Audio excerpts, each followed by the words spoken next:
بسم الله الرحمن الرحيم وصلى الله على سيدنا محمد أشرف الأنبياء والمرسلين وآله وصحابته ومن تبعهم بإحسان إلى يوم الدين.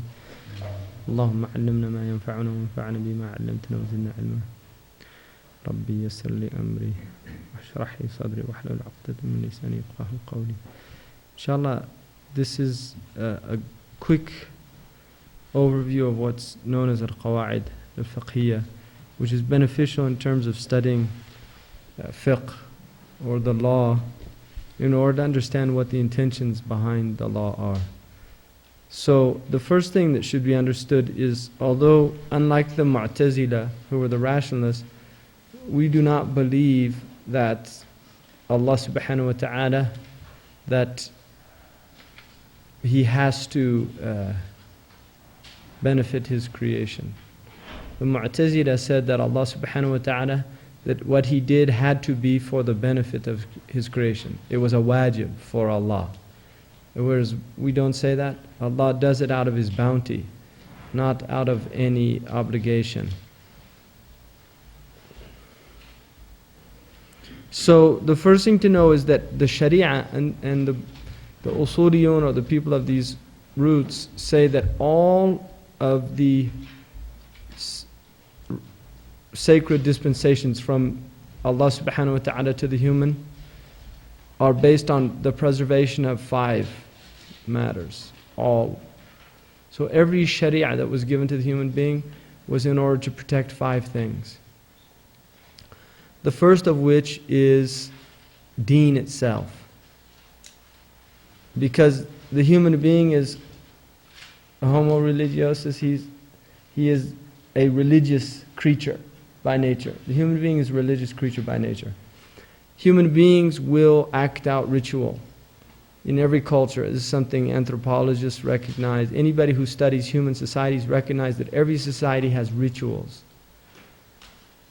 Yet, are those rituals from the human being himself, or are they derived from revelation? This is the difference between the Muslim and the rest of societies.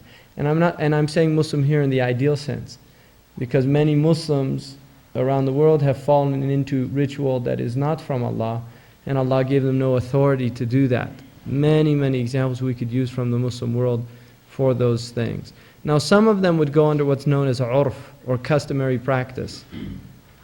But others are clearly against the teaching of Islam. For instance, the female giving a dowry in a wedding. You will find that in some Muslim countries where the female is forced to give a dowry because of previous religious traditions that were strong in those cultures. And yet that is against Islam. So that's an example of tradition becoming part of a jahiliyyah, or an ignorance within the culture. So Islam is not against the customs of a people. Islam honors people. Where it goes, Islam acts as a sieve. It doesn't say everybody has to become Arab, right? Like for instance, I happen to be wearing Moroccan dress. I'm not a Moroccan. I don't have to wear this dress. There's nothing in my deen that tells me I have to wear this dress, right? Nothing. There's nothing in my deen that says I have to wear a turban. Now, this is not even Sunnah dress, really. This robe, the type they wear in North Africa, is not from the Sunnah. The turban is Sunnah of adat. And some say Sunnah of fada'il, that it's a virtuous thing, because it's virtuous to bury a person with a turban. So many of the scholars have said it is a Sunnah of fada'il, because there are weak hadiths that indicate that it's a good thing to wear a turban. But there's nothing in Shari'ah that in order to be a Muslim you have to wear a turban. And if you don't wear a turban, you're not a good Muslim. Nothing says that. It's encouraged to cover the head. It's mandub to cover the head. It's a good thing for men to cover their head. So there are adat, or characteristics and qualities within cultures. When Islam comes to a culture, it shakes things up like a sieve, min khal. And it will separate what is good from the culture and what is bad. And this is why, if you travel across the Muslim world, Muslims aren't all eating Arab food, right? The Arabs have peculiar foods, and even within Arab cultures there are differences. So if you go to the Arabian Peninsula, they don't eat like the Syrians, they don't eat like the Yemenis, they don't eat like the North Africans. If you go to Indonesia, they eat different food. If you go to China, Chinese Muslims eat Chinese food. So these are just qualities and characteristics of culture that Islam leaves within the realm of mubah, within the realm of norm, within the realm of custom.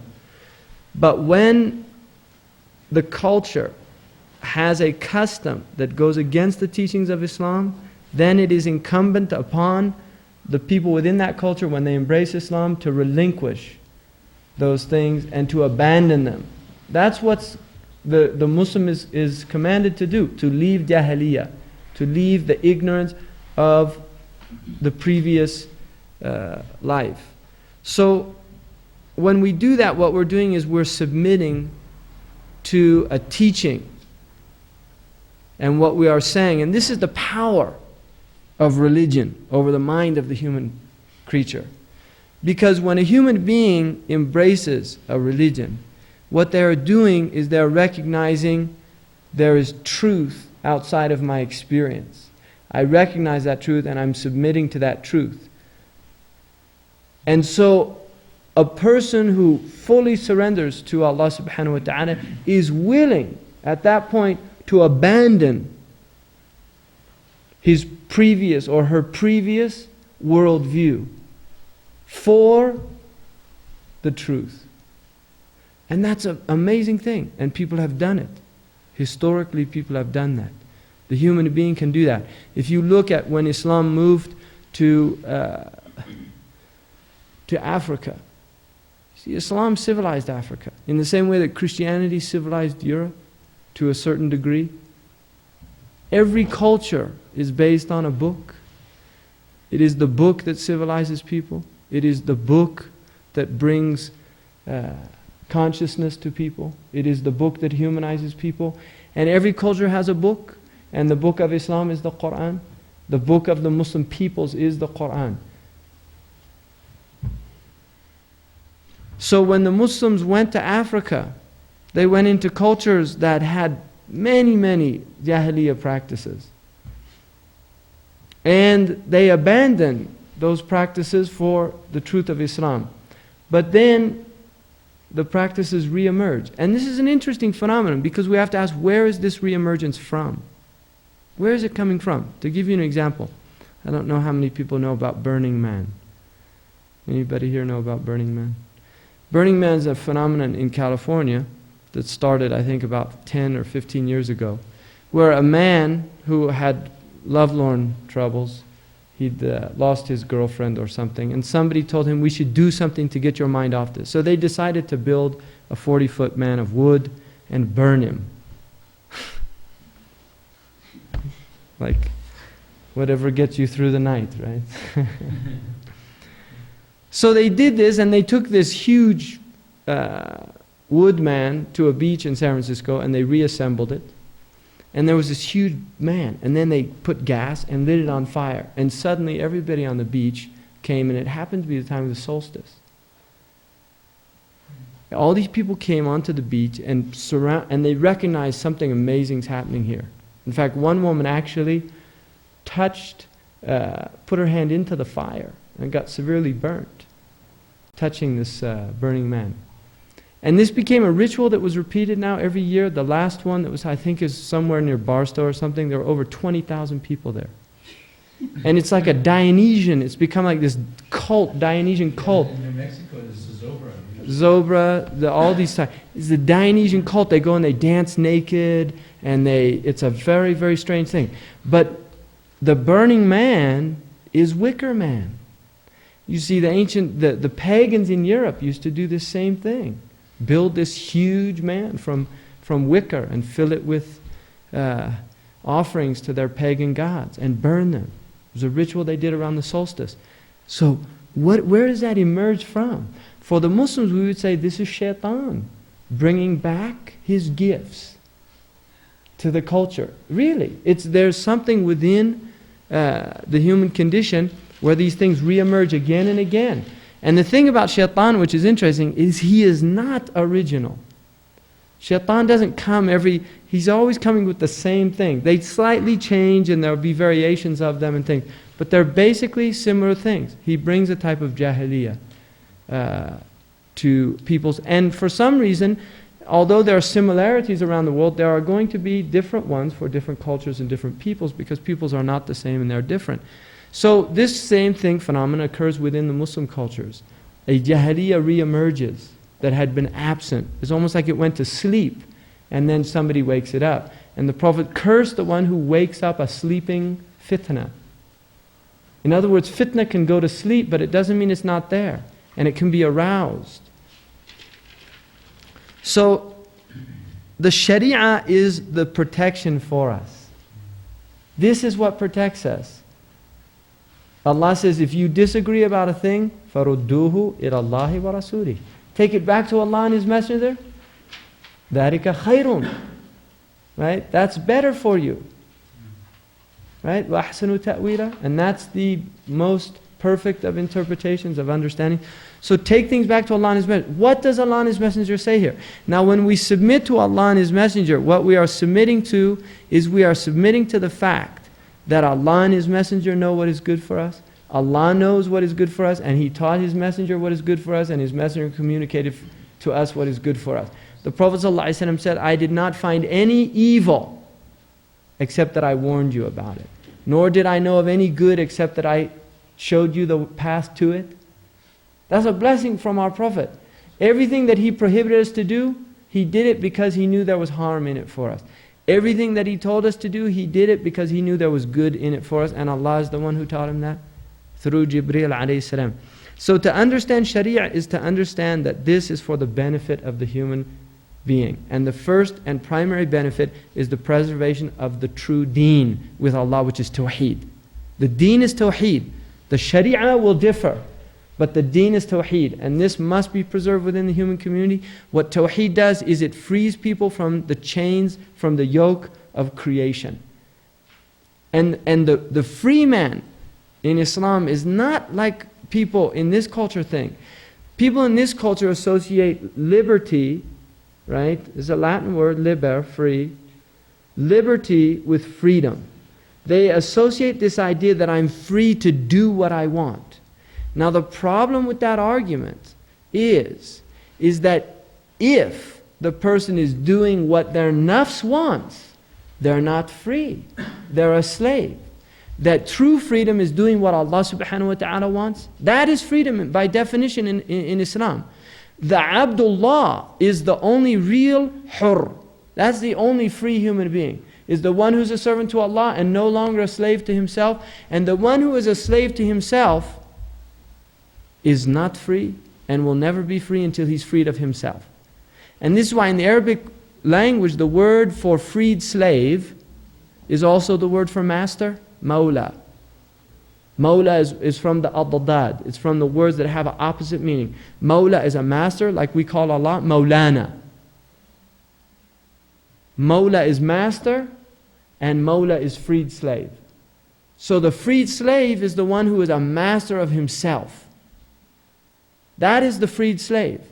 And the one who is a slave to himself is a slave and has no freedom.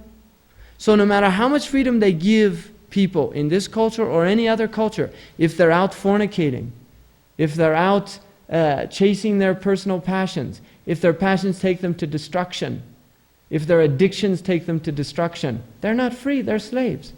They're just slaves to the wrong thing. They're Abdul Makhluq and they're not Abdul Khaliq. They're a slave of creation and they're not a slave of the Creator. And this is why Amr ibn Rabi'i, his great statement, he's a Bedouin man, comes into the court of Kisra, the great Persian, Khosros. And he asked him, what's this thing you're calling us to? And he said, we are calling you to becoming those who worship the Creator of things and not those who are slaves of created things. We are coming to free you from the slavery of things to the slavery of the Creator of things. And that's real freedom. And that's what Islam came to offer to the human condition. If you accept that and understand that, then deen is the first thing and the tawheed is the most important thing, because once you understand that Allah is the only one who can harm you, Allah is the only one that can benefit you, then you're freed of superstitions. Look at the superstitions in cultures. They're everywhere, rife. Cultures are rife with superstition. This country is filled with superstition. Why don't they have a 13th floor in their buildings? Seriously, why don't they have a 13th floor? You go to a hospital, they don't have a 13th floor. I'm not making that up. Why? A society built on rationalism? Why does it go from 12 to 14? Seriously, it's an interesting question. Why are people afraid to go out on Friday the 13th? Why are people afraid when a black cat crosses them? Why are they afraid of broken mirrors? Why are they afraid of opening umbrellas in a house? This is really, there's people all over this country that knock wood, right? You've seen people do that, right? Now, why are they doing it? You can say, well, it's just, it's just a wives' tale, they call them, right? No, why are you still doing it? Right? So people are filled with superstition. Islam came to free us from all that. And there are those who say, well, the Muslims are superstitious. Don't you do all these prayers to protect yourself? Don't you do all the... Really, they'll say that. They'll say, you have superstition. Ours is different. I knock wood. You say, A'udhu billahi minash shaitanir rajim. What a difference between the two. Really. One is from reality and the other is wahm. It's just an illusion. So the first is the preservation of deen. And that is primary, because we'll even give our life to preserve the deen. Really, the life has to be even given to maintain the preservation of deen. The next is the preservation of life. Shari'ah came to preserve life. And this is why if you kill a person, you are killed. لَكُمْ فِي الْقِصَاصِ حَيَاةٌ. You have in retribution life. So if somebody kills a life unjustly, they forfeit their life. And in that is life for the society. It is a deterrent. Right? Deter in Latin means to wash out dirt, filth. You see. It's a deterrent. You have to get rid of it before it's spread. Like gangrene. You have to cut off part of the body in order to save the whole body. So, life is one of the things Shari'ah came to preserve, and it gave us rules to preserve life. And then it came to preserve nasab, which is lineage. People, it is a right of a human being to know who their people are. You should know who you're from. Like what happened in this country with the African black people in this country in the 1950s. Really, it goes back to earlier than that. But the idea of attaching an X to the name. That was a statement. This is what the nationalist movement was making. What they were saying is X is the mathematical symbol for the unknown. And what we're doing is rejecting our slave name, like Washington. See, a black man whose name is Washington, he didn't come over on the Mayflower, right? He didn't come over on the Mayflower. Why does he have a nice Anglo-Saxon name? Because that was a name that was just given to him, right? Some of the blacks, when they were freed, they literally just gave them the names. Washington, Jefferson, Carver, Smith, like that, just names. And some of them took the names of their masters, like that. So what they were doing is they were saying, no, we don't accept that anymore. We don't know who we are, but we know we're not Washington. Right? At least we know that now. They didn't know that for a long time, so that's a type of consciousness. But what they were saying is, we don't know, and this is a right that was taken away from us. That was taken away from us. They were literally stripped from their families.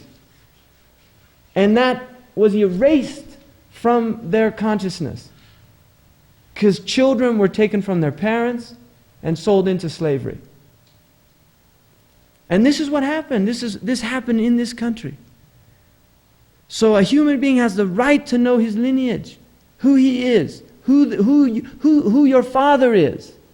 And this is why in fornication the rules are so strong, because with fornication that breaks down.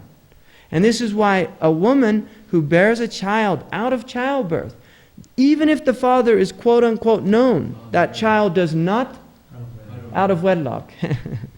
Even if the child is born out of wedlock and knows the father, right? And knows the father, the child does not take that father's name. Doesn't take the name. A bastard cannot say, that's my father. By Shari'ah. Cannot say that. Even if you did a genetic test, anything. No.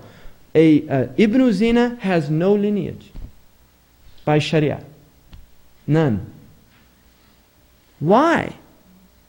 Because every religion, every deen has recognized marriage. Every deen.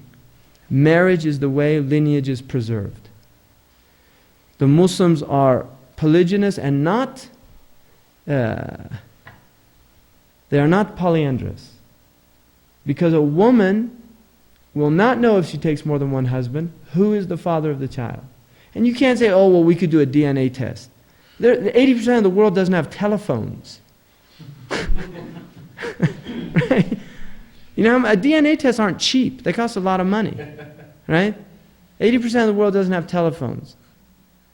So don't use this, the people of Bayan, they say, الشاذ يحفظ ولا يقاس عليه. The anomaly is something you keep in mind, but you don't use it as a standard to measure things. So, and Islam permits polygyny because the lineage can be preserved. If there's one progenitor, a woman will know, if she guards her private parts, she will know who is the father of her husband, who is the father of her child. And the child has a right. Now, if a man has an amma, which is a bondswoman, and the bondswoman only becomes impregnated, she becomes walad. Just by becoming impregnated, by missing a period, she's walad. If the child is born, the child is the legal son or the legal daughter of that man by Shari'ah. There are no bastard children in Islam. Islam came to eliminate that. You see? And one of the things the Prophet ﷺ said, if a culture, if fornication becomes prevalent in a culture, then prepare yourselves for the wrath of Allah. You see? And the wrath is in those children because they're filled with rage. And look at what's up. We've now reaching 50% in this country. Children born out of wedlock, we're reaching 50% or past. And look at all the crimes. Look at all the violence. There's rage. If you go into the prisons in this country and ask these men, they don't have fathers. They didn't have fathers. They don't even know who their fathers were. That is oppression. That's unjust. You can't do that to a human being. They have the right to know who their father is.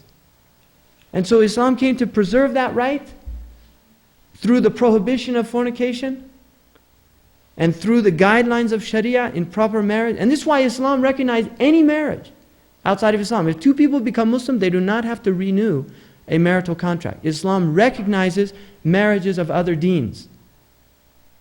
You see, it's as long as it is a marriage that is recognized by the custom of a people. But two people living together with no responsibilities, Islam rejects that completely. And people forget that in 1968, it was major news in this country that a woman on the East Coast was kicked out of her university because she was living in sin.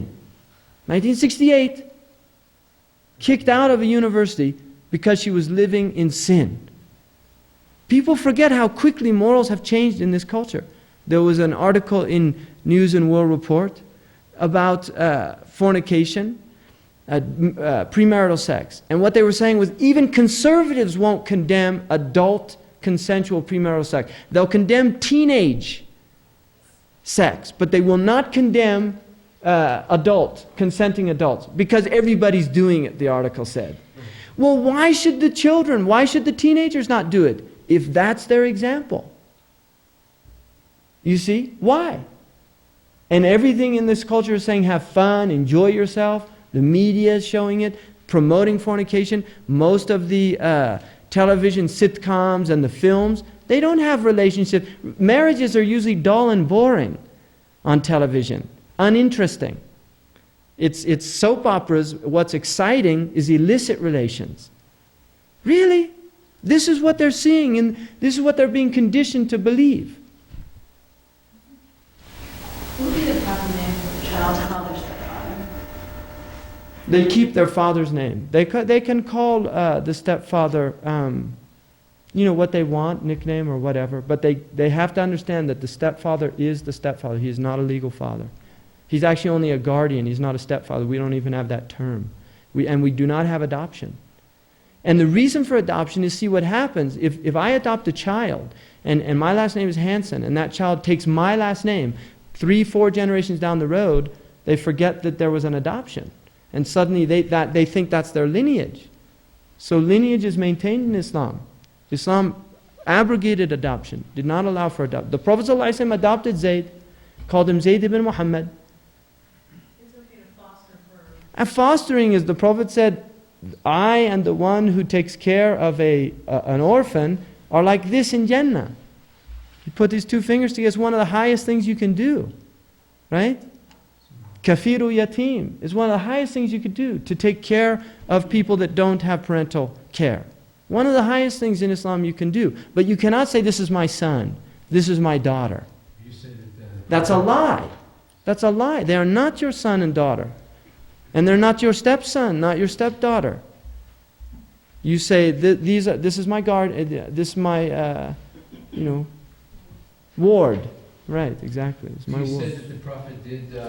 He adopted Zayd, absolutely. And he announced it at the Kaaba. So it is legal. No, that was abrogated. The Prophet ﷺ was prohibited to do that after. Yes, he did that before. Yes, absolutely. So what do you do? He did that before Islam. Are there any guidelines for adopting orphans? Are there any books or things that we refer to, especially for this culture? Kafala in fiqh, kafala is what's called kafala, which is taking care. It's taking care of the needs of children that don't have those to take care of them. Highly encouraged. And do they explain like how to deal with a child when they're infant? Like what if we adopt a child who's infant? The child needs to know that the parents are not the original parents. Right, they need to be told that. And this is a big trauma in this country for many people who find out that they've been adopted. Big trauma. Is it true that you cannot give the child your last name? Only if it's your legal child. No, but the child that you... Like adopted, yeah, you cannot give it your last name. It has its last name. Even the woman is not supposed to take your name. She's not Mrs. So-and-so. She has her own lineage, and that should be preserved. She hasn't become you. Right? That's a co-option. It's not part of the Muslim tradition. This is a bid'ah. It's a modern, and it's bid'ah muharrama to do that, to give a woman a name that's not her lineage. No, she has her own. She's the so-and-so, the daughter of so-and-so. And we're patrilineal. The lineage goes through the father. Sometimes, rarely, men were attributed to a woman because of her righteousness. I mean, that does happen. Like Ibn Taymiyyah. Taymiyyah is from his grandmother. Right? Taymiyyah was a woman. So that does happen, sometimes. But we are not matrilineal. We're a patrilineal deen. The deen is patrilineal. I'm wondering from what you're saying, first it sounds like a couple, if they were barren, could go through an adoption agency and raise a child as long as they made it very clear to the child. Absolutely. No, they can do what this culture calls adoption. You could do that legally, but you cannot say, this is my child. And if the child is older and they're not Muslim, at that time, can you foster a non-Muslim child, or would you have to teach the child? I mean, obviously you want to teach the child Islam, but how does that work? Like an adult, you mean, to take? Yeah. See, in Shari'ah, if they've reached puberty, they're not children anymore. Well, I guess what I'm thinking about is, in the States you call a foster parent situation, like if you have a troubled youth, Right. younger than puberty, but not infant. No, there's nothing that says you can't help them if you want to. You can do that. Nothing in Shari'ah says you can't help them. But Hamza, I know a sister who has adopted Muslim children, and the community knows that they are adopted, and they're small. And at one point, as children play, the other children teach them to tell them that they didn't, that that's not your mother. And she adopted them at a very early age. It's the only mother that they know. They tease them? Yeah, other. That's, Lord of the Flies syndrome. Right? And children can be very cruel to other children. That's why you want to have your children around children that are well raised and learn not to do things like that. Not all children tease. Really. You're right. I mean, children should be socialized into respect and should learn that they shouldn't do, and they can. It's not something they can't do, And they will fall into things like that, but they should learn to respect, the feelings of others even at an early age, and that can be done. Yeah. Mm-hmm. I have two questions. The first one was with the bondswoman. Right. She has a child by the man. Then she's no longer a bondswoman. She becomes what's called walad. Right. She cannot be sold. But the child is. And the child is a legal child of that man and inherits and everything. It's the son of that man and takes the man's name. Okay. The second question is, if a woman wanted to take her husband's last name, would that be permissible? If she wanted to take her husband's last name? I don't know. Let me check on that. All right? I'd prefer to, because I don't want to I have an idea and I don't want to give a definitive because I'm not sure. So let me ask Shaykh Abdullah what he says. Or tomorrow Shaykh Abdullah, who's a mufti. The man coming tomorrow is a mufti. What if her last name is not a Muslim last name and then she marries a Muslim? No, it doesn't have to be. The Sahaba had last names, they weren't Muslim. Their fathers were mushrikeen, pagans. Umar ibn al-Khattab was not a Muslim. And name is a name. The name of your father is your father. Whether he's Muslim or not doesn't matter. That's your name. Like my father's name was Hanson.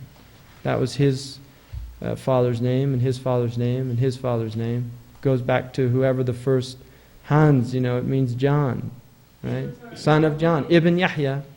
That's what it means. It's just, that's the way the Europeans said, Ibn Yahya, Hans' son of Hans. Hans is Yohanna. If our lineage is important in that way, then why when we convert do we take the names?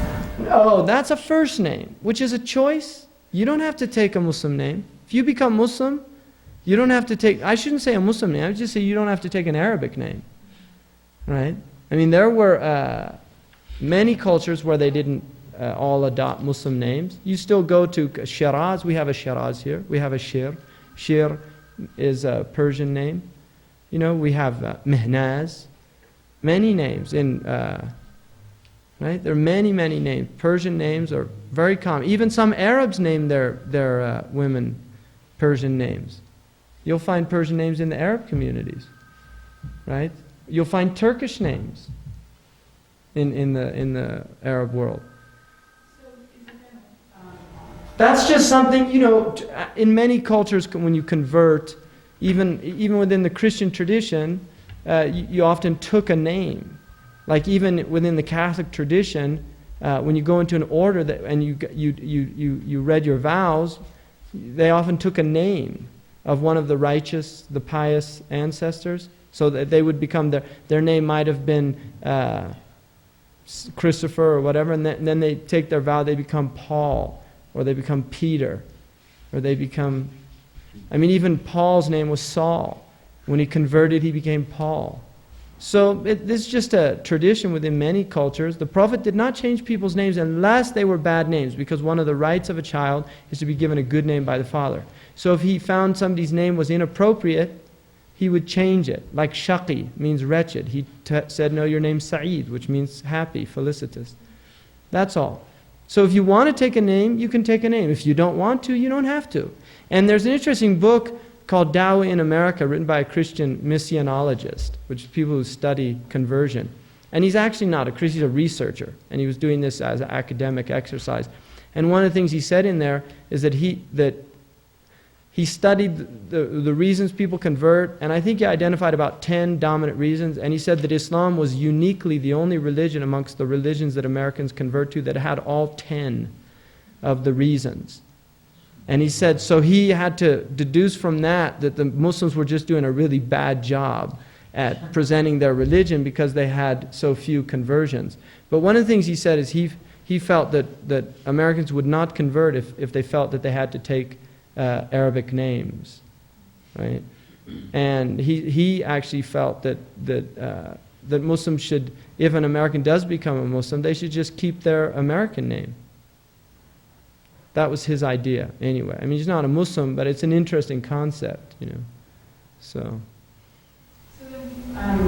Is it preferred but not required for Muslims to name their children?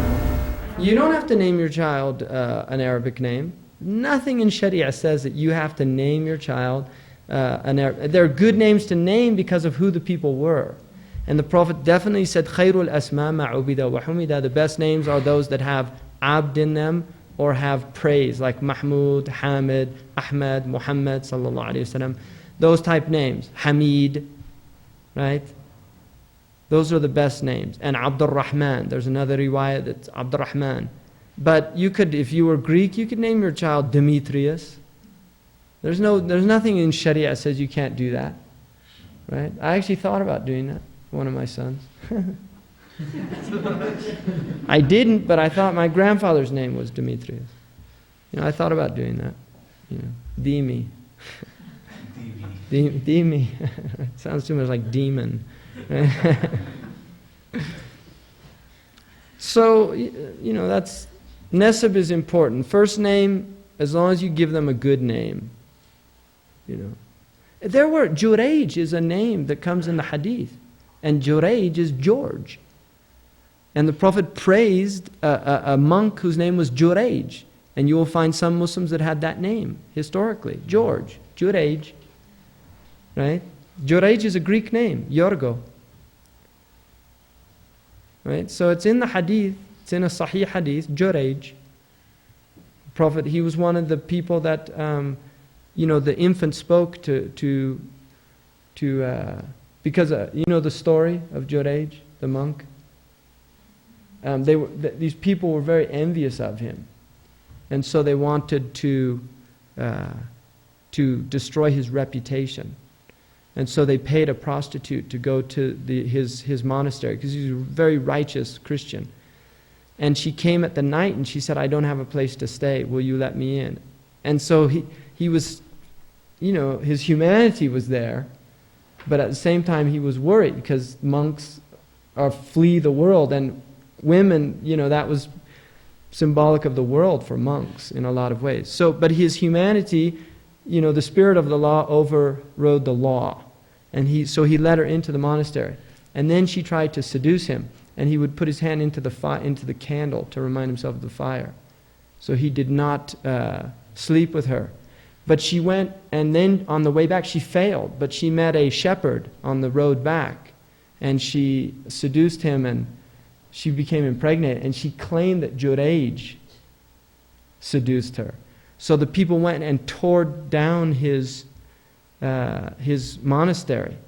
And then when the child was born, they went to the child, and the child said, she lied.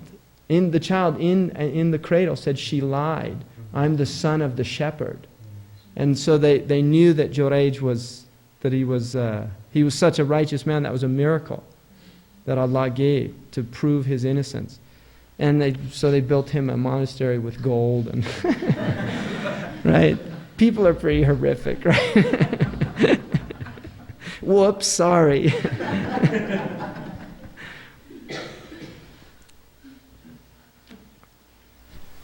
See, how about the other way around? Someone has a Muslim name and they change that. Well, people do that, yeah. They change their names.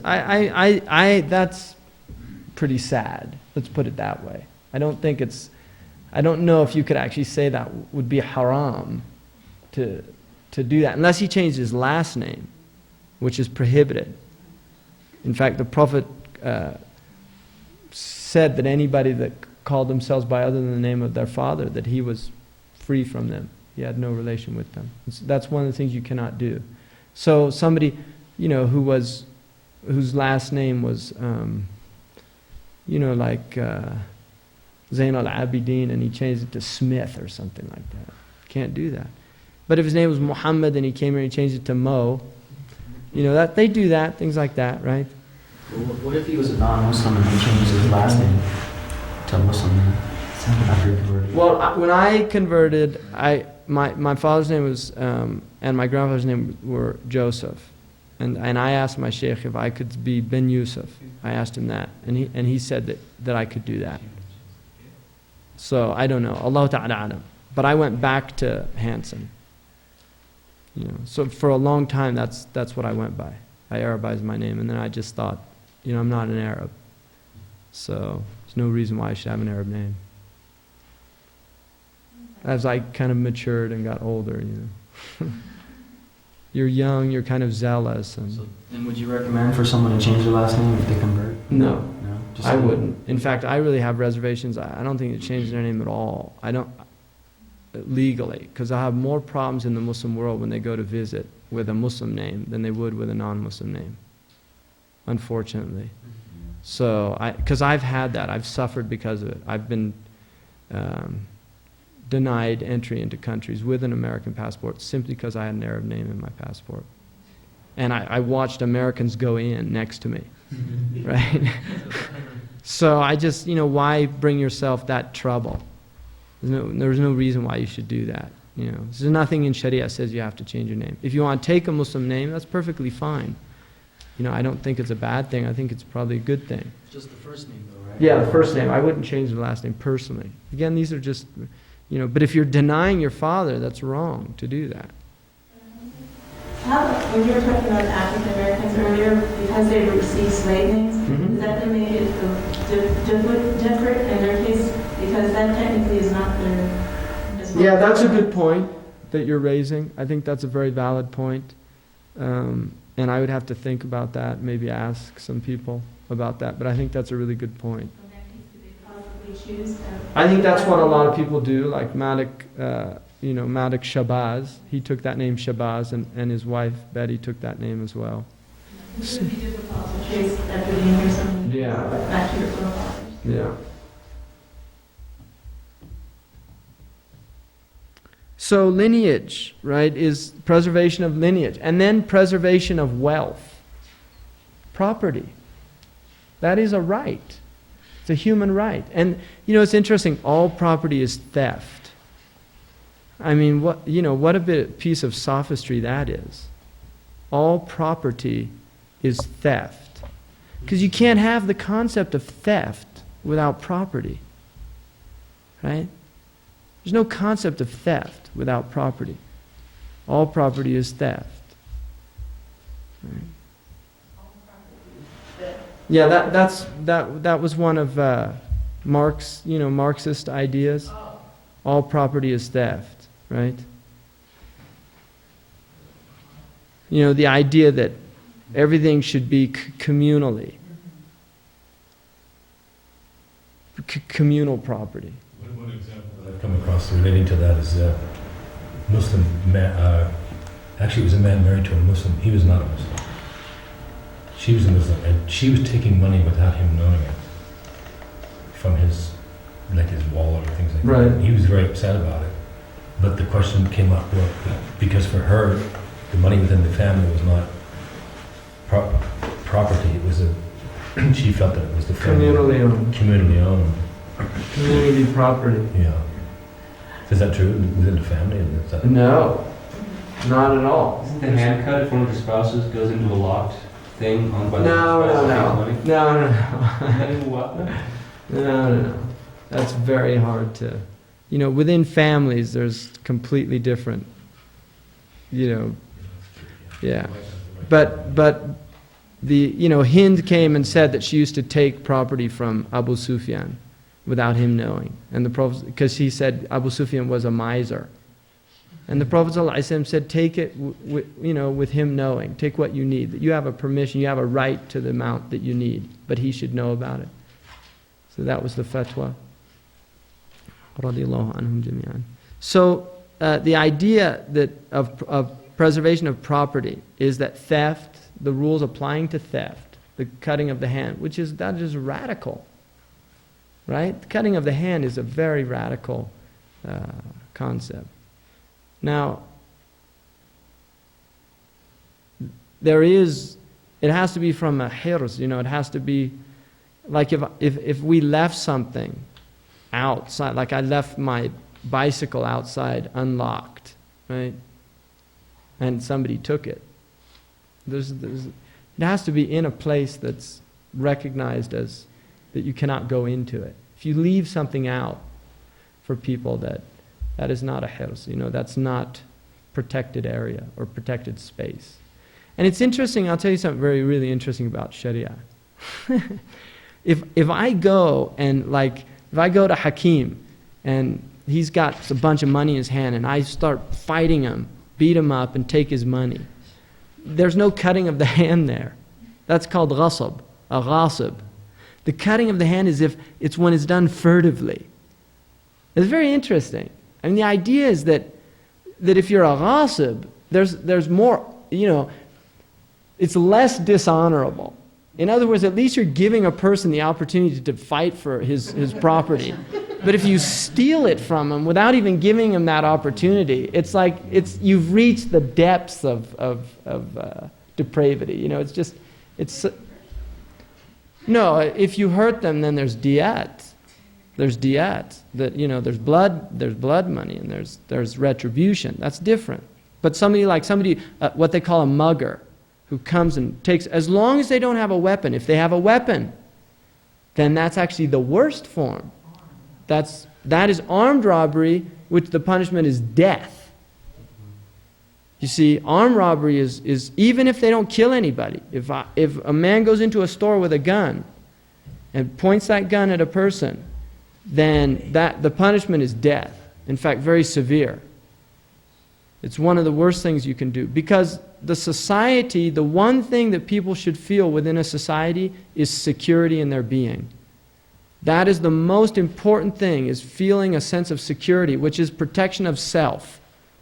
Human beings should feel safe in their homes and safe in their streets. They should have that sense of safety. You shouldn't have to worry about who's this guy behind me. People should not have to feel that fear. So the Islamic laws are very severe when it comes to these fundamental breaches of human rights. Or not human, I don't like that word, of shari'ah rights. Because we don't have human rights. We have legal rights that are given to us by Allah. Not by solely our humanity. They're given to us from Allah. God-given rights, thank you. That's the old-fashioned way of saying it. Human rights is a modern concept.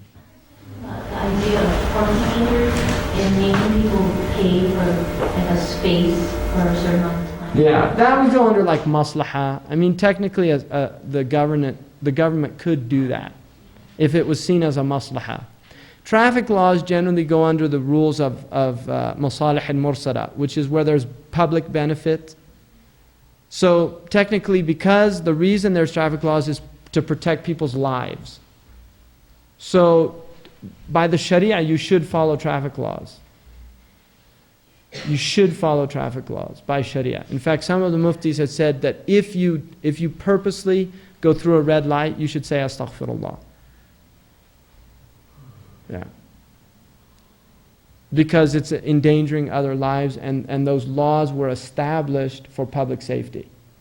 And that relates to Sharia. The Sharia honors that. In fact, it incorporates it.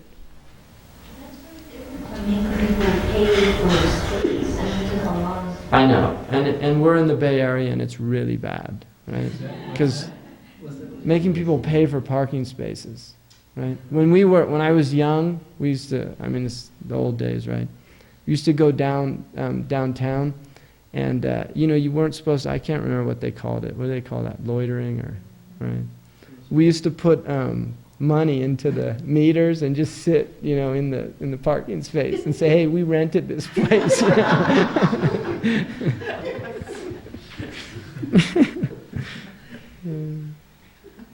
Rebels without cause, right? How many people can sit in one place? That's the question. So the next is preservation of aql, of the intellect. You have to preserve the intellect because that's where we were honored, with the intellect. So Shari'ah came to preserve the intellect. So it prohibited things that harm the intellect. So anything that harms the intellect, Shari'ah says avoid it to preserve your intellect. Like intoxicants. They harm the intellect. And now the amazing thing about it is, 1,400 years later, oh, by the way, every time you have a glass of wine, you destroy all these brain cells. Right? Literally, you kill brain cells. And then there's people who say, well, we've got so many, that's okay, right? I mean, we can afford to lose a few, right? Right? The problem is, how do you know you're not losing the right ones, right? Maybe it's the reserve ones that you don't lose. It's the ones you're using, right? Because we're only using what, I think now it's 0.01 or something. It used to be 10% of the brain, and then it went to 5%. Now they say it's less than 1% of the brain is actually being used, right?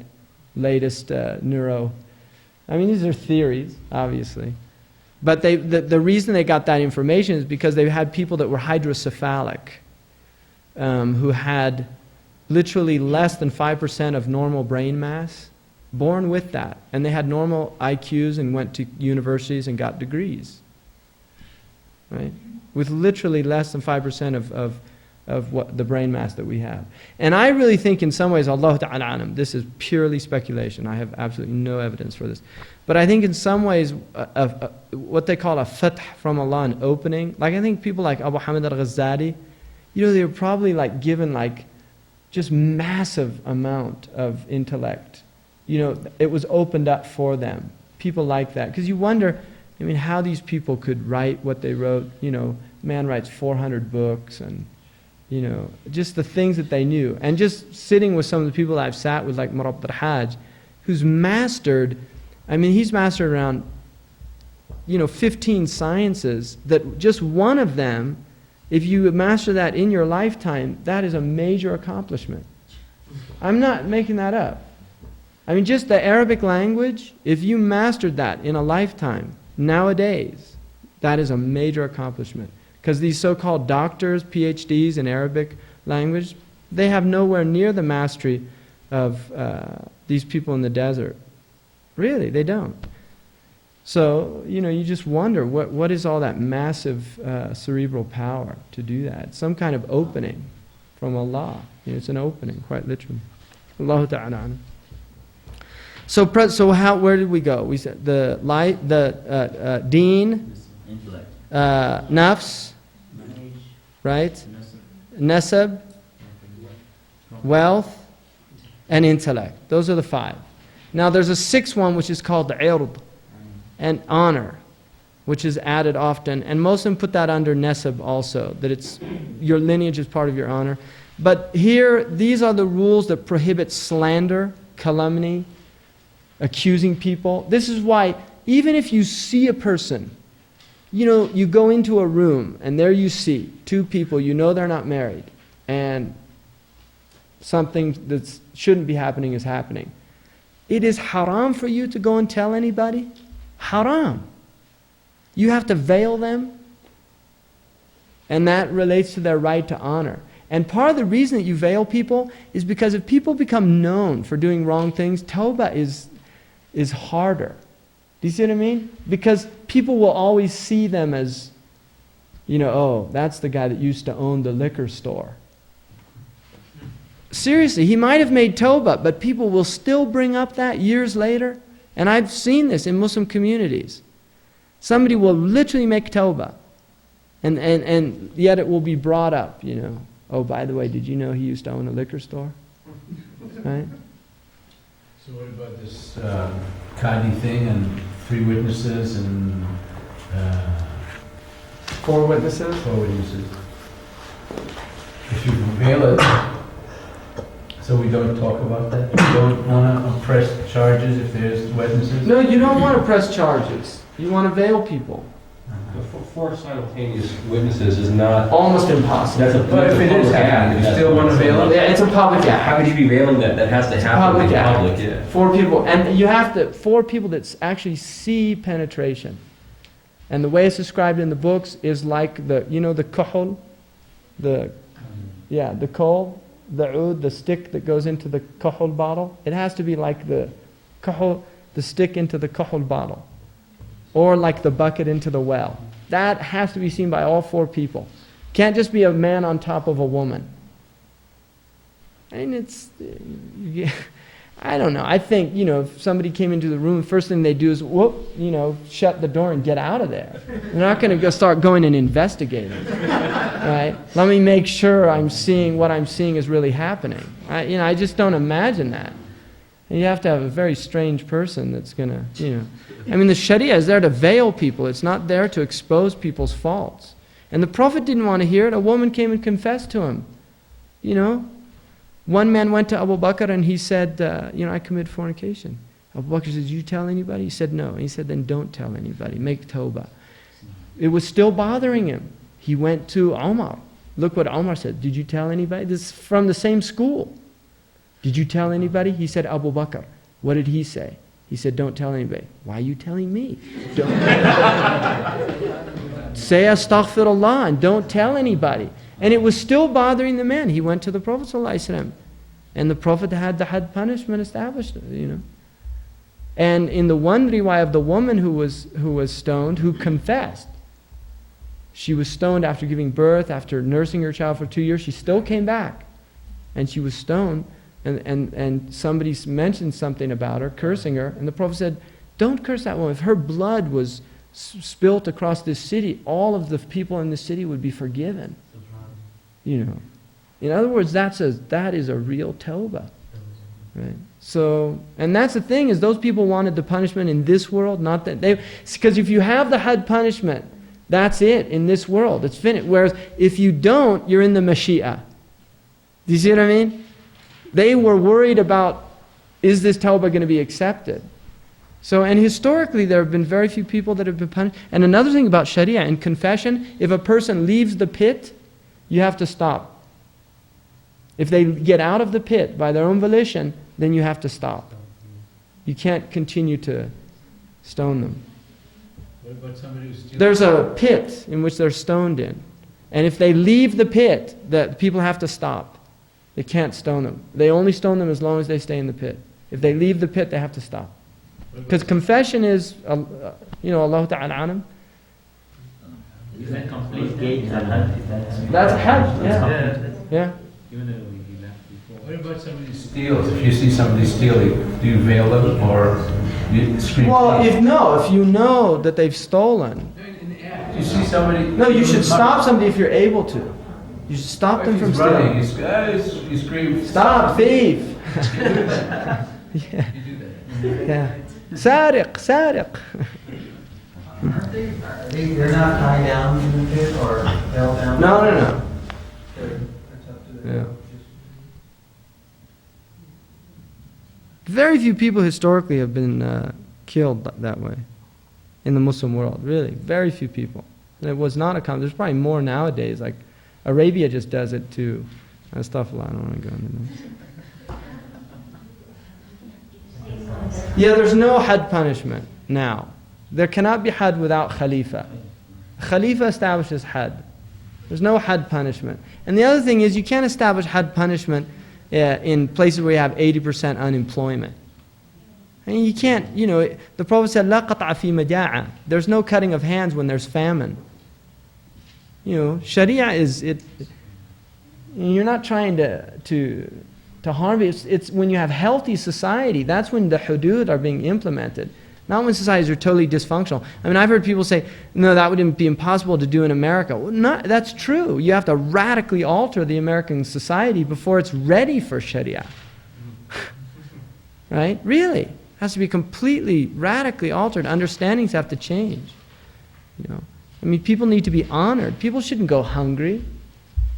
shouldn't go hungry. That's a crime in itself, to have people in your society that are going hungry. That is a crime. Prophet ﷺ said, he does not believe the one who eats and his neighbor is hungry. That is not a believer. So this makes the implementation of Shari'ah somewhat of an abstract concept at this point in time. Absolutely. But it still has to be studied and understood for when the time comes. I mean, there always have to be people that know Shari'ah, whether it's being implemented or not. And the Prophet ﷺ told us that the first thing to go would be the hudud, the rules of governance. That would be the first thing that would go. He said it would go step by step till nothing remained but the prayer. And that's the time we're in now. We're just clinging to the prayer and to fasting. And we pay zakat out of conscientious behavior, not because we're forced to. You know, in the olden days, they had zakat collectors came and you paid zakat. There's still a pattern for our lives, the Sharia. I mean, even though that you can impose upon yourself, absolutely. I mean, we shouldn't we? Absolutely, yeah, to the best of our ability. But I can't, in America, I can't establish a had. If I have a community, I was in a community where a woman and a man did commit adultery, and there was a mufti there who was asked, Sheikh Shaybani, very excellent mufti with a lot of taqwa. He was asked what to do. He said, just if she made tawbah, accept the tawbah and just veil her and don't talk about it. That's what he said. Just veil her and accept the tawbah. You know, don't ostracize them, don't. Right? It's a bad time, part of this condition that we're in. So, So with the Sharia courts and the countries, would they be wrong in passing? Well, technically, if King Hassan is, he's the ruler of his country, and he's called Amir al-Mu'mineen in his country. That's what he calls himself, Amir al-Mu'mineen. What's that? You said it has to be under a Khalif? Well, technically the ruler of a country, because even though the people of Sunnah and Jama'ah say that there should be one ruler, the Prophet indicated towards the end of time there would be many rulers. So technically, if a ruler did establish Sharia, like in Sudan, that is valid, that they do have that authority because they are a sultan. Because Islam prohibits anarchy. There always has to be some government, even if it's a non-Muslim government. There has to be some governing body. You cannot have anarchy.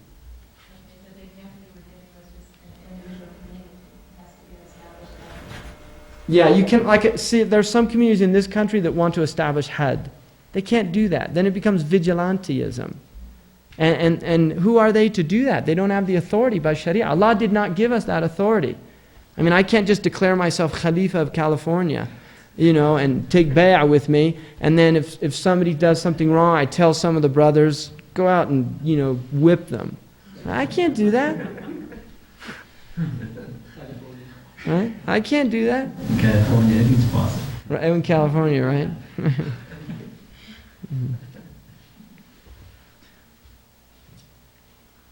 So those are the 6 mahfudat. All right, kulliyat al-khams. And that's what Sharia came to protect. And all of the rules of Sharia can be found to something related to those things. All of them. If you look. All of them. Like fasting is part of the preservation of deen because you learn taqwa. And it's also preservation of the body because you become healthy. Sumu tasihhu. The rules related to prayer, preservation of deen, also preservation of intellect, because one of the things about prayer is that it balances the intellect. People that don't pray have more psychic troubles than people that pray. Even within cultures. Like in this country, people that pray, the Christians have done a lot of research on it, but there's physicians, Dawsey, what's his name? Larry Dawsey. Very interesting research has been done. People that are religious in this country, whether they're Christian, Buddhist, other, have lower blood pressure, lower heart disease, right? So there are benefits in these things. Even in other traditions, there are benefits that are bona fide. The 5 most important principles in the principles of jurisprudence.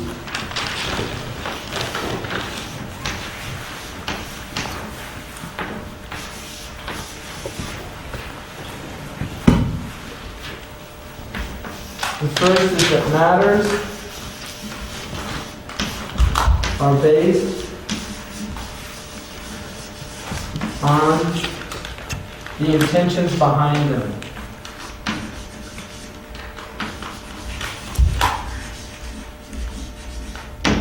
What does that mean? That umur bi maqasidiha. That in Shari'ah, you have to look at what the intention behind the affair is, the amal. And that is what things are based on, and nothing else. So if a person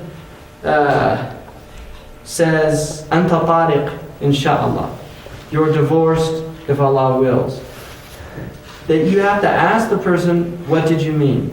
Did you say inshaAllah because you wanted just to make tabarruk with the name, take a blessing by mentioning Allah's name? Or did you say, if Allah wills, you're divorced? Because if you said Allah wills your divorce, then the divorce isn't binding. So you have to look at what intentions are behind actions and what intentions are behind matters. And then certainty is not lost because of doubt. Right? Certainty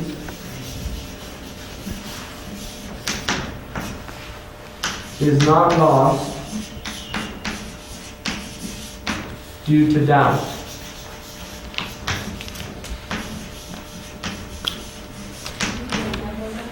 An example of that would be if I'm in prayer and I entered into prayer with certainty that I had wudu, and then I start doubting it, I do not leave my prayer, I finish my prayer, because I went in with yaqeen and nothing will take me out but yaqeen. Now if after I finish the prayer I still have doubt, and I start thinking, no, I'm not sure, then I should do the prayer over. But the doubt itself does not take me out of the prayer. Right? So yaqeen is the foundation, certainty is the foundation that is not removed by doubt. But if it's certainty that you didn't do it. No, then you have to leave. Yeah. But interestingly enough, if I'm an imam and I go into the prayer, Allahu Akbar, and I pray 2 rakats, and then I realize that I didn't even have wudu when I went into the prayer, if I leave the prayer immediately, once I realize that, then the prayer of the people praying behind me is sound, because there was certainty while I was praying. Can I ask you a question? Say, like, if you're praying, that you're not sure if you missed a part of your prayer and finished the prayer?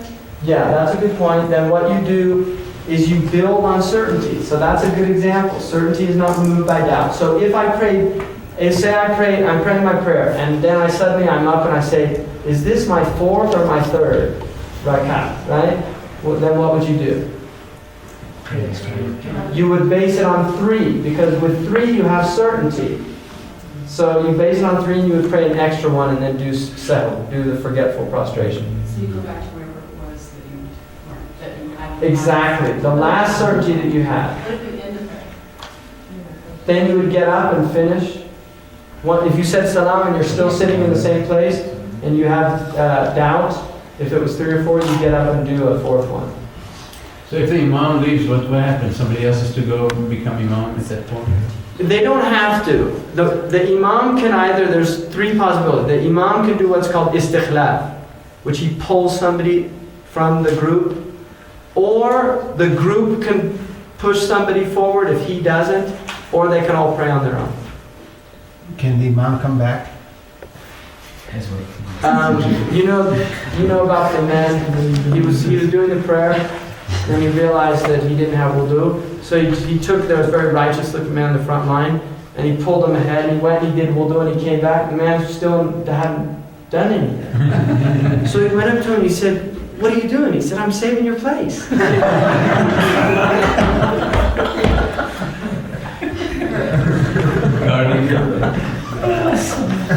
That's actually Ibn al-Jawzi relates that with an isnad in his book on fools and simpletons. It's a true story. And he relates it with isnad. He wrote a joke. He said, "I heard from so-and-so that he was actually there and this happened." One of them was there, and one of they saw a righteous man, and people praying. They said, "You go ahead and lead the prayer for us." And he said, "Oh no, I'm never imam unless I have wudu."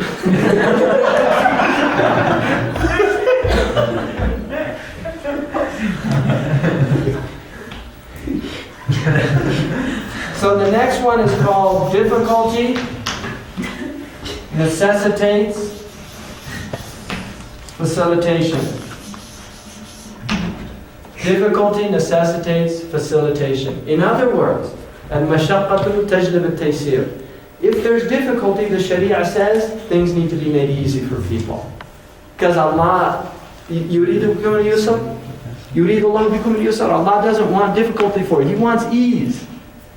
He gave us the Shari'ah to make things easy, not to make them hard. And so, لا تشددوا على أنفسكم فيشدد الله عليكم. Don't make things hard for yourself because Allah will let you do that and then you'll destroy yourself. So don't make things hard. Things are meant to be easy, which does not mean things are meant to be easy. It means that the responsibility should not be undue duress. It shouldn't be to the point where, that you're really having a hard time. You live in a place where it's daytime 20 hours a day and 4 hours it's nighttime. You don't fast 20 hours. You work it out to the closest place if you want, or some people say Mecca. The point is that you don't, because that's mashaqqa. It's harmful for the body. If a woman's pregnant and the doctor says don't fast, or she feels that it's harmful for her fetus, she doesn't fast. Right? Allah says, no, don't do that. Don't destroy yourself. If it's hard to do something, Allah gives us ease. If you can't pray standing up, you pray sitting down. And that's a principle in usul that we have to understand. I mean, the deen is not, Allah doesn't need us to torture ourselves. It's not, there's no benefit in that. What if you're pregnant and the pregnancy is causing like harm to the person? Should you have the child anyway and take the risk? If a physician says that the pregnancy has become a danger to the life of the woman, then the pregnancy can be terminated by Shari'ah. But if he doesn't, and that would be a judgment call. But the woman's life is over the life of the child by Shari'ah. As long as it's unborn, it's over the life. The woman's life is over the life of the child. So there's no time period until where she's allowed to, where if it's too late, it's too far gone? No. If they feel that, if a doctor who's knowledgeable in his field feels that there is a serious danger to this woman in continuing the pregnancy, that she probably will die. There has to be a probability. He will say, if this continues, this woman is going to lose her life. So then if she goes ahead and takes a chance and has it anyway? It's not. But she could do that technically. I mean, what if she dies? Is that haram for? If she went to the doctor, though, Allahu A'lam. I mean, if she went to the doctor, generally you don't have to go to a doctor by Shari'ah. But if you go to a doctor, then it becomes binding on you to follow the guidelines of the doctor. You don't have to go to the doctor. If you're sick, there's nothing in Shari'ah says you have to go to a doctor. But if you do, then it's incumbent upon you to follow the guidelines of the physician. Anything? What's that? Anything that says, I mean, if you go to a doctor. Well, I mean, if he says, you should eat a little less or something like that, I mean, But if he says, look, you have diabetes, and if you take sugar, you're going to kill yourself. Sugar becomes haram for you, and it's a tahrim aradi, it's a tahrim that's related to circumstance. It is not haram by its nature, but because of a special condition, it becomes prohibited for you. But if you never went to the doctor, then you don't have to follow that guideline. If you die, mashallah, you die. But by Sharia, you do not have to go to a doctor. What if you doubt their... You can go to get a second opinion. Nothing in Islam says you can't get a second opinion. Go to a homeopath, right? Nothing in Sharia says you have to follow one school of medicine. Just like you don't have to follow one madhab. There's different madhabs in medicine.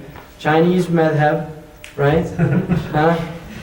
Imam Yellow Emperor. Okay? Homeopathic madhab, Imam Hanuman. And you can follow different madhab of medicine. You don't go to a witch doctor, like voodoo or something. It has to be based on something real. Back to the difficulty necessitated facilitation with your children. You have children of age, and they say it's too difficult to wear hijab to school, and they're in a public situation. Should you bid? Should you facilitate that? And that's Yeah, that is not, I wouldn't know. You see, because first of all, they don't have to go to school by Shari'ah. There's no law in Shari'ah that says you have to go to school. All you have to do is learn your Fard Ain by Shari'ah. That's it. There's no law that says you have to have a BA. Right? Really? There's no law in Shari'ah that says all you have to know. You don't even have to be literate by Shari'ah. You have to simply know the basic rules, know how to say Fatiha and these things, right? So if somebody's in school, I mean, I really think it's very detrimental to send our children to non-Muslim schools. I think it's detrimental to send them to Muslim schools.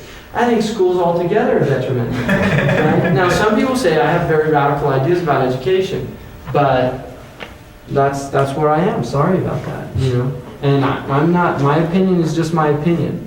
It's not based on. I mean, I'm not just saying this to be like, you know, radical or something. Really, I'm not. I mean, it's based on thinking and studying the matter. And I am willing to sit with anybody who's done as much deliberation and reading and studying as I have about the situation. But somebody who just comes and they're completely brainwashed by the very system that I'm saying is really bad for the Muslims, and they start telling me that I'm wrong and they haven't looked even at any of the literature out there.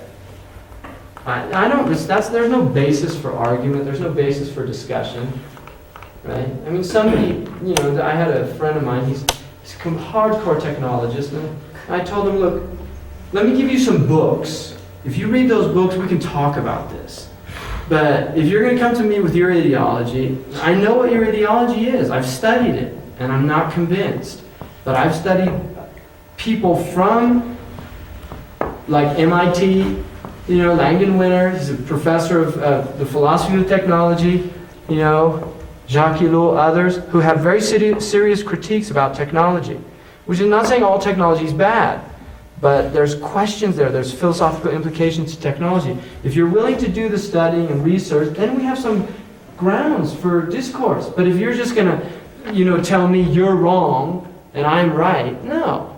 And it's not fair, right?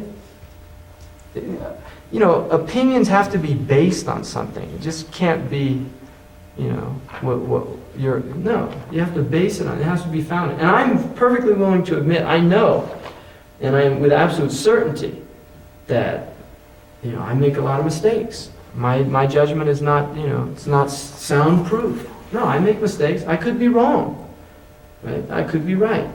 You have to listen to the argument, decide for yourself, right? But don't just say because you disagree with it and you haven't really given it thought. That's not, there's nothing there. Are there any alternatives that you suggest for Muslim children? For school? For schooling? I think very small groups of, you know, like a homeschooling effort type, within small groups. I think, you know, there's ample evidence, there's an argument about socialization, that schools provide this thing called socialization. I think there's ample evidence to really disprove that. In fact, children actually usually turn out much more humane when they're not exposed to the quote-unquote socialization that goes on in a lot of schools. I have two questions. It doesn't necessitate or neglect the responsibility of the woman just because the man may or may not. And no, that's a good point. I think that's a very good point. I told one group of women, I said, you know, women have a jihad, and their jihad is men. And that's a hadith. A woman in her house is like a mujahidah. She has to put up with not only the children, but the big child a lot of times, right? And she's a mujahidah. And so one of these women at this question and answer and asked me, well, why should we do our jihad if the men aren't doing their jihad? And I said, because you don't want to lower yourselves down to their level. I mean, why should you abandon your jihad because the men have abandoned their jihad? No, get your reward with Allah. Really. Get your reward with Allah. Why? The second question was, So, I mean, that's a good point. I'm glad you mentioned that. What was the point? You know, that what I was saying about the fact that men have these double standards, right? That they're in disguise in this culture. Muslims are literally in disguise in this culture. And yet the women are not. They're out front. You know, you go to the grocery market with a hijab, and that is a statement. I mean, my wife went to this bank, and she was getting her own account, because her money's her money, it's not my money. She was getting her own account, and the teller, the woman said to her, "That's so nice that you're able to do this." Really? You know, she's looking at this hijab and, wow, you can get your own account. Well, what's he going to do next? Let you drive a car? Right? See, because that's the way a lot of these people think. They just think that automatically it's... I mean, the best ones are these, you know, Muslim women that are like PhDs and doctors with the hijab. Because that's just like, you know, wait a second. Huh? You must have got it in Karachi. No, it was Harvard, actually. You know? My second question was the drug principle. Sometimes it's been used for fighting halal meat in America. Is that Okay, good point. Meat is not a necessity in Shari'ah. And in the old days, most Muslims used to eat meat if they were wealthy, middle class, once a week on Friday. And if they were poor, on the Eids. Why do you think we sacrifice on the Eid? It's to give people that all year have not had meat. So traditionally, the Muslims were literally semi-vegetarian. The Prophet was, I mean, technically, the Prophet ﷺ would go under that category. He was not a meat eater. Most of his meals did not have meat in them. And the proof of that is clearly in the Muwatta when Sayyidina Umar says, beware of meat, because it has an addiction like the addiction of wine. And the other hadith, in the Muwatta, there's a chapter called Bab al-Lahm, the chapter of Lahm, chapter of meat. Both are from Sayyidina Umar. And Umar, during his Khilafah, prohibited people from eating meat 2 days in a row. He only allowed them to eat every other day, and the Khalifa has that right to do that. He did not let people eat meat every day. And he saw one man eating meat every day in the Muwatta, and he said to him, every time you get hungry, you go out and buy meat. Right? In other words, every time your nafs wants meat, you go out and buy it. And the man said, Ya Amir al-Mu'min, ana qarim, which in Arabic, qarim means I love meat. You know, he's a carnivore. He loves meat. And Sayyidina Umar said that it would be better for you to roll up your tummy a little bit so that other people can eat. Now Umar, if there was a prophet, after the prophet, it would have been Umar.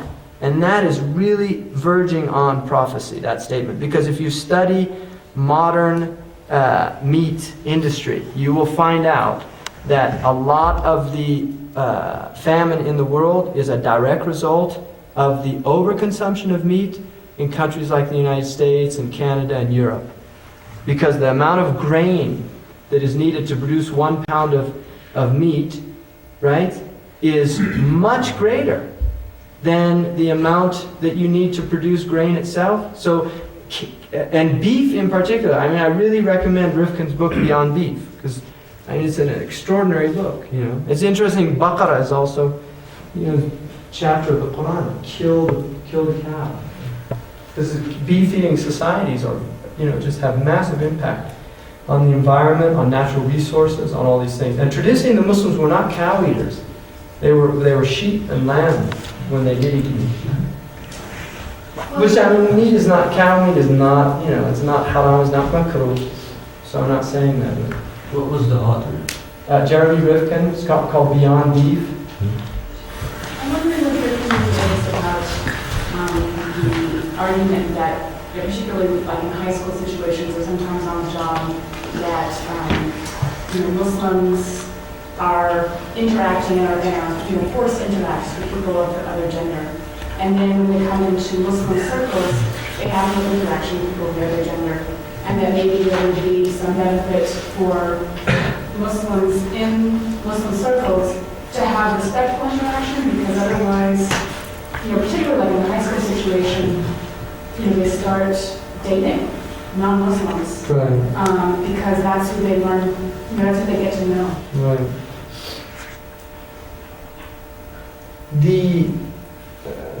This is a big problem in this country. I mean, it's a major problem.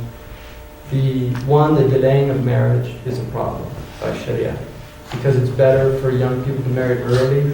Sayyidina Ali was 17, Fatima was 15 when they married. And that's really when you have serious problem. That is the real period of trouble, is that what they call here kind of an adolescent period. In more traditional cultures, people begin to act like adults at about 11, 12. Really, they do. I mean, it's quite interesting to meet a 12-year-old Mauritanian boy as opposed to a 12-year-old American boy. There's an incredible difference in the intellect and maturity. So that's a problem. In terms of what's called ikhtilat, there's really nothing in Shari'ah about ikhtilat. It's not a traditional word, it's not a word, and that's the word modern Arabs use for a mixture of male and female. The first community, I find it really hard to believe that they were as obsessive about these matters as some modern type of Muslims. Personally, just from my own reading and things like that, I think there's a basic adab that's expected. You'll get into some differences of opinion, like in the Maliki school, the face of a woman is not considered a part of her awra, her nakedness. So it's not prohibited for a man. It only doesn't look upon her with lust to see her face or her hands by Shari'ah. Now there's other opinions that the face of a woman, particularly a young woman, it's that a man should not look at it. And the ayah in the Quran, قُلْ لِلْمُؤْمِنِينَ يَغُضُّوا مِنْ أَبْصَارِهِمْ, tell the believing men to lower their gaze. There's some, difference of opinion about that. The Malikis understood it to mean one way. Some, Fakhruddin al-Razi mentions the min there is for tab'id. It's for lowering the gaze, not completely, like looking down like this, but not contemplating her mahasin, her zina, not looking upon her lustfully, things like that. So you're going to get difference of opinion that are related to cultures. And the ulama talk about when times get corrupt, it's preferable to be more strict, to interpret things on a more strict, because you have a lot of just bad people. And unfortunately, in a lot of the Muslim countries, the behavior of the men is quite frightening. I mean, of the high, you were just recently in a country, in Latifa, in a country, where the men's behavior is shameful on the streets. The goggling of women, shameless, thank you. There's a shameless behavior on the streets, the goggling of women. I mean, even in some of the quote-unquote strictest Muslim countries, you're shocked at the type of accosting that goes on to some of the women. And I have personal friends, Americans that have lived, who became Muslim, and these women went with their husbands, and they're shocked, because these things don't happen to them in this country. Really? And these come from Muslim men. Now, I really think, this is fasad. I mean, this is corruption. This is the fasad. The society has become corrupt. And at that point, women, we need to protect our women from that type of abuse, because by Sharia, that is abuse. In fact, the ayah in the Quran about the hijab is in order that you are not abused, not accosted. It's a protective measure against those type of people. Now, in the Muwatta of Imam Malik, and if you don't think Imam Malik is from the Salaf, right, then who's from the Salaf? Because he's from the Qurun al-Mushahada bil-Khayr, from those periods of time that the Prophet testified to their uprightness, and he was from the most virtuous of those people by the consensus of the Ummah. In the Muwatta, he was asked about, what do you think about a man, can his wife sit with his company and eat with them?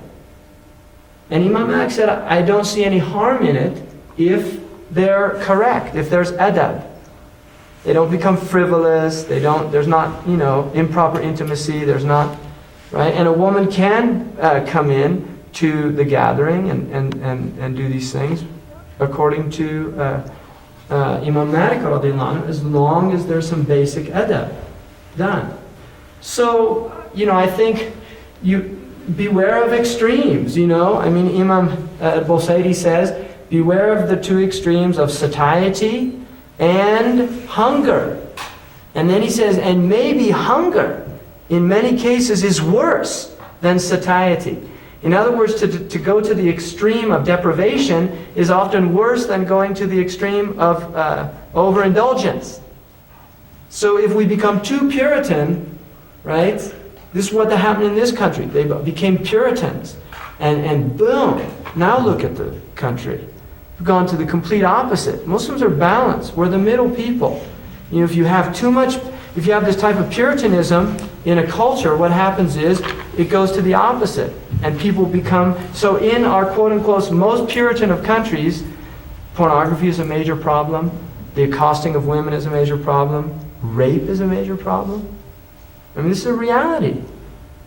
You see? So Muslims traditionally very balanced cultures and balanced societies. And, you know, I've been in cultures where they're very Muslim and there is interaction between the men and the women, and they don't have these social problems, but it's done with adab, there's not like a complete, you know, oh, how you doing, and, you know, it's done with adab and things like that. Mm-hmm. Another question under Principle 3. For example, like in America, it's difficult to go to school, and so at college, rather, some people take out loans and they say that because it's a necessity in society to do that, is that true? Well, what do you think? I didn't hear that. You know, people take out usury loans to go to college. Right? Is that permissible? It's not according to what I was taught, and I don't know. Maybe there's 1-800-FATWA. You get all kinds of answers, but again, college is not a necessity, nor is making a lot of money. You know, in Shari'ah, necessity is literally when one of these 5 things is endangered. That is necessity. If you want to understand necessity, when prohibited things are permissible, mashaqqa tajlib al-taysir is not to that extreme. There's another qa'idah which says ad-darurat tabih al-mahdurat. This is not the same principle here. A car or a home. As far as I know, a car is not a necessity. That renting is, you can rent. A house is not a necessity. In America, a car, Allah Ta'ala.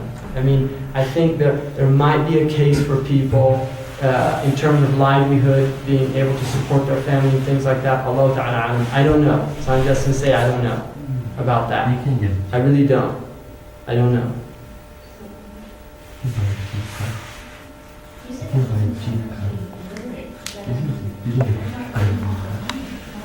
Muslim, it's mustahab to learn how to read the Quran. After Fatiha and one surah, memorized it by heart, it's mustahab. It's not a wajib to learn how to read Arabic. Well, iqra means recite. That's the primary meaning of iqra. The vast majority of Sahaba were illiterate. The Prophet said, Inna ummatun ummiyya, we're an illiterate people. La naktubu wa la nahsubu. I mean, reading is encouraged very strongly. And it is a fard kifaya that there are people in the community that learn grammar, learn these things. No doubt. And it's highly encouraged. But you can't say it's a wajib.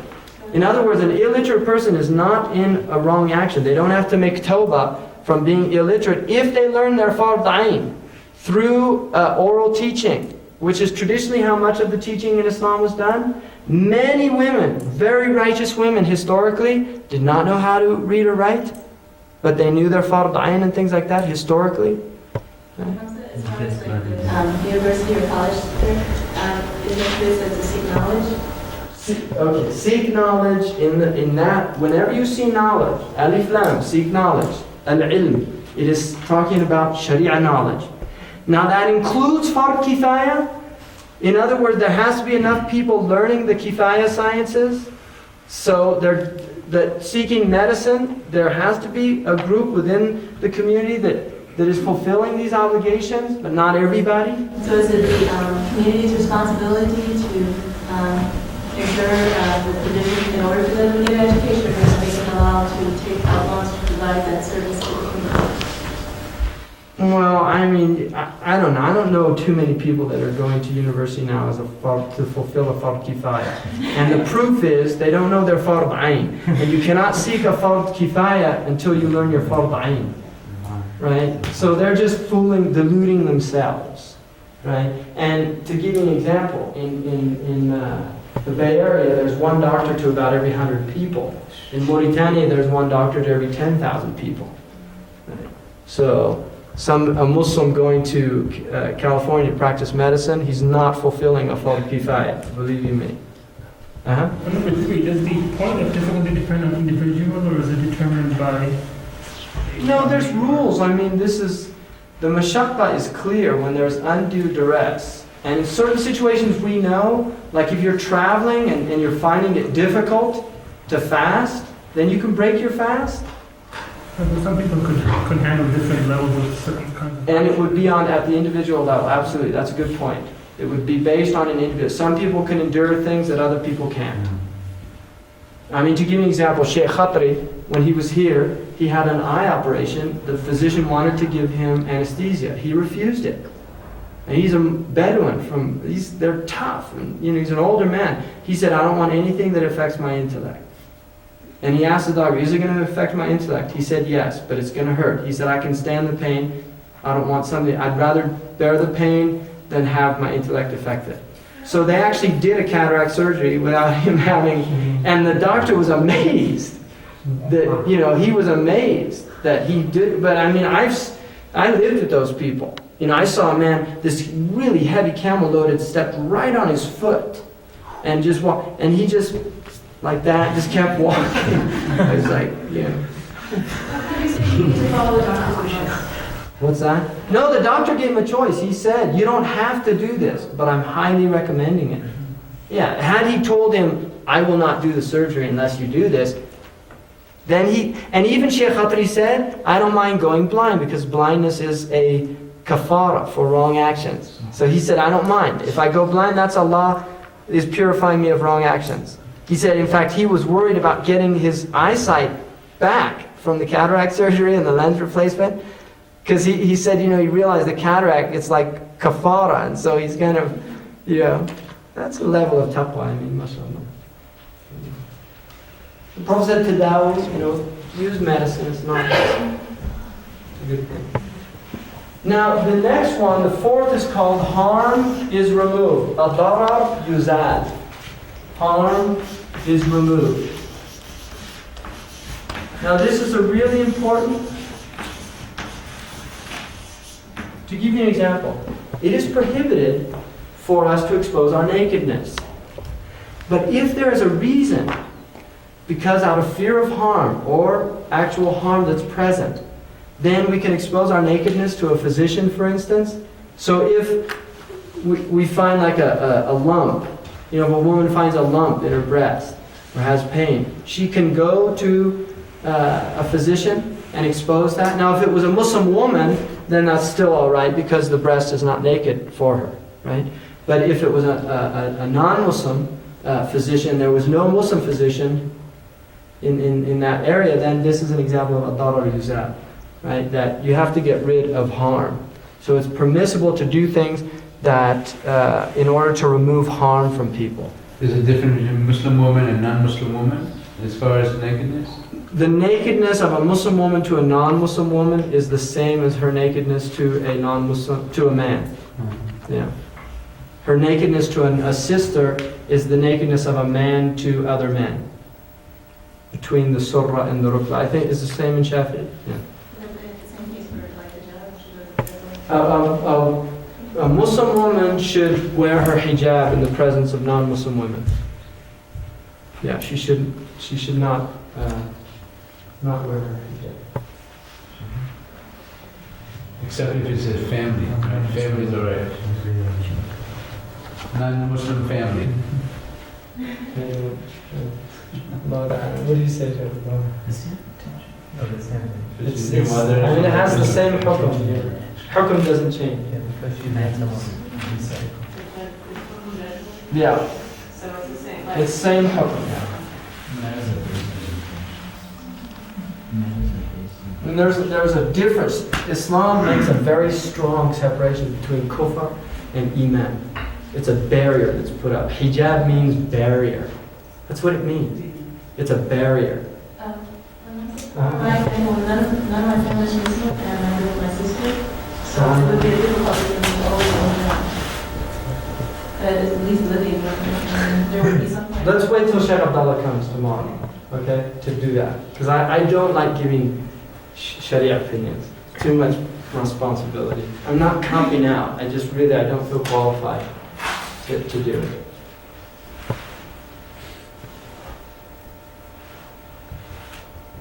And then norms are binding is the fifth one.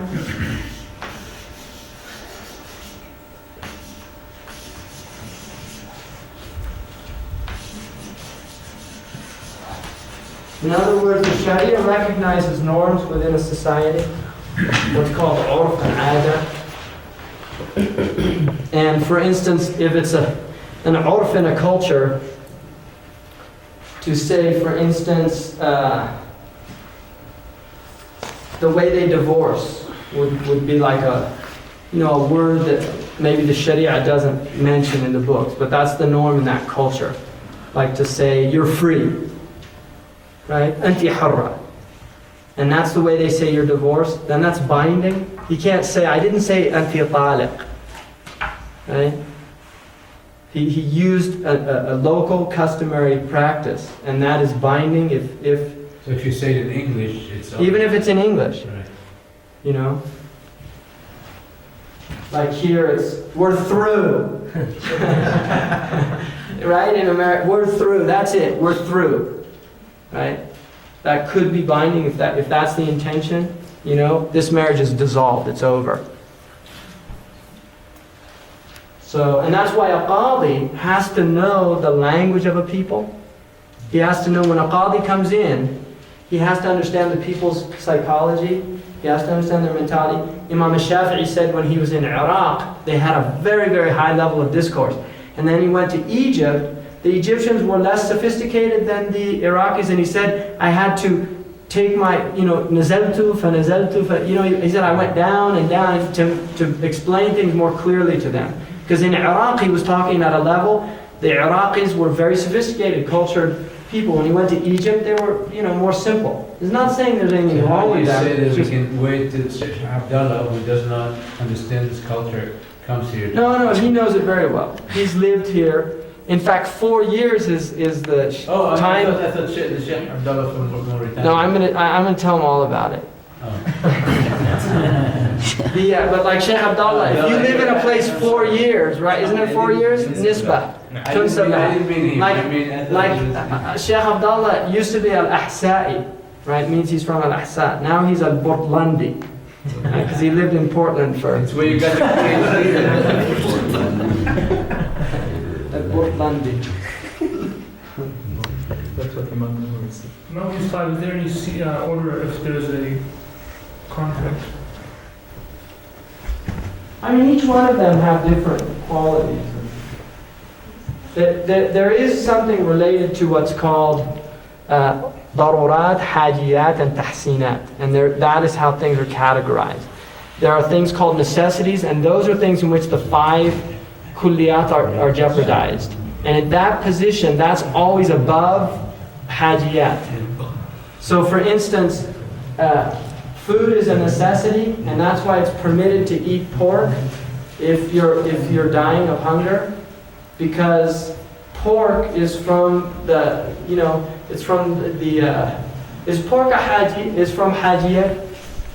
Shaykh Abdullah, is pork prohibited from tahsinat? It's tahsinat, isn't it? Because it's qadirat. Pork. It's tahsinat. Yeah. Pork is from the 3rd category, from tahsinat. Like najasa is from tahsinat, which are those. I mean, if you look at the way I was taught, with the people I studied usul with, they said that the darurat are like the shelter. It's a necessity to have shelter. And the hajiyat are like the doors and the windows. And then the tahsinat are like the furniture in the house. This is numbers here, that's what you said? No. This is related to categorizing things of level of importance. In medical language, you'd call it triaging. In other words, like in an intensive care unit, if somebody comes in, his head's chopped off, and then there's a person next to him that's saying, I've got a really bad headache, you deal with the guy with his hand chopped off. You don't worry about the headache until, right? Oh, no, headache. Hand chopped off. He got his hand chopped off, you deal with the headache.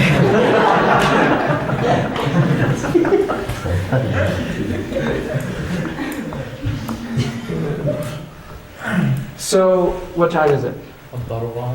8:15. وإذا قضى على الأصل 10 minutes. Yeah, the 5. أقصد إذا قضى على الأصل يعتبر ضرورة. Yeah, the 5. The deen, nafs, yeah, I explained that to him. The darurat are related to if they will jeopardize any of those 5 things. That moves into darurat. And the hadiyat are those things that are Make you live and make you live, yeah, it would be undue duress.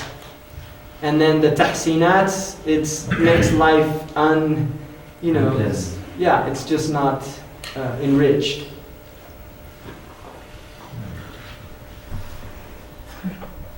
Anything else? I'd like to. Oh, Hamza, inshallah, wants to make shahada because he's never done this officially. So, alhamdulillah. And this is, mashallah, Abdul Hay's son. And so, we'll just, bismillah, we'll say the shahada, inshallah. Just repeat after me. You know the shahada, so repeat after me. Now, I know he knows everything, so he's doing this, based on knowledge, and so I don't have to go over 5 pillars or anything like that. So we just say, in presence of Allah subhanahu wa ta'ala as our witness, and then the Muslim community, ashhadu an la ilaha illallah wa ashhadu anna Muhammadan Rasulullah. Ashhadu an la ilaha illallah wa ashhadu anna Muhammadan Rasulullah. Ashhadu an la ilaha illallah wa ashhadu anna Muhammadan Rasulullah. Sallallahu alayhi wa sallam. Alhamdulillah. Allahu Akbar. Hani'an. Alhamdulillah. That's, it's a big thing. Shahada, great thing. It's a big thing. Alhamdulillah.